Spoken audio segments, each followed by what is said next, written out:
7 years, and they seem to have kind of plateaued. They kind of goes, you know what? I think I've done everything I can, but I don't know why I'm not growing. I'm not scaling. I'm not building the business even bigger. What would you say is usually the problem that these people face? A lot of times I find is that their days are so full that they just don't have time to work, on their business. So they're in it all the time. Again, perhaps they spend too much time doing the actual physical work of whatever it is the industry they're in. But sometimes they've also packed their day with things that they haven't let go of. They're maybe still too detailed into spreadsheets. Maybe they love the HR stuff. Maybe there's things that they need to get out of. And so sometimes you have to talk to entrepreneurs who've been in business for a while and say, where do you spend your time all day? Where is it? Let's block those times off and see what's important, what's urgent, and so forth.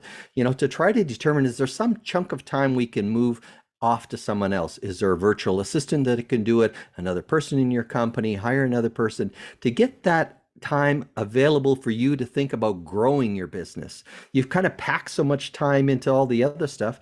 There's no time to think about growing.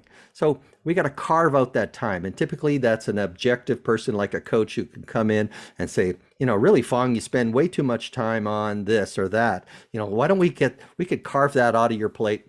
And I bet now we could spend, maybe 4 or 5 hours a week thinking about how do we grow our business, where our next customers come from, how do we refine our offering, what new markets are we going to go after? Those are the things I want an entrepreneur to spend time on, and they often forgot to do that. Mm. Now, I usually hear the next comment, which is usually, but you don't understand.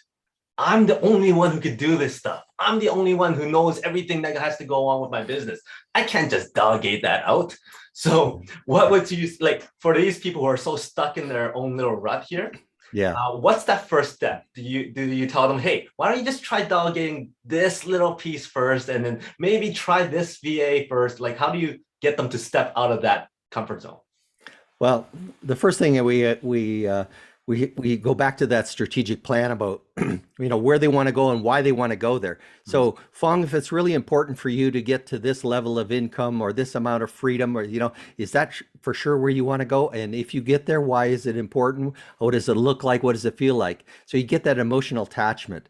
Now, Fong, if the only thing stopping you from getting there is delegating, why can't we do that? Why can't we start with somebody else? You've got this big one fun goal you want to go to, but delegating is getting in the way. Really? Come on.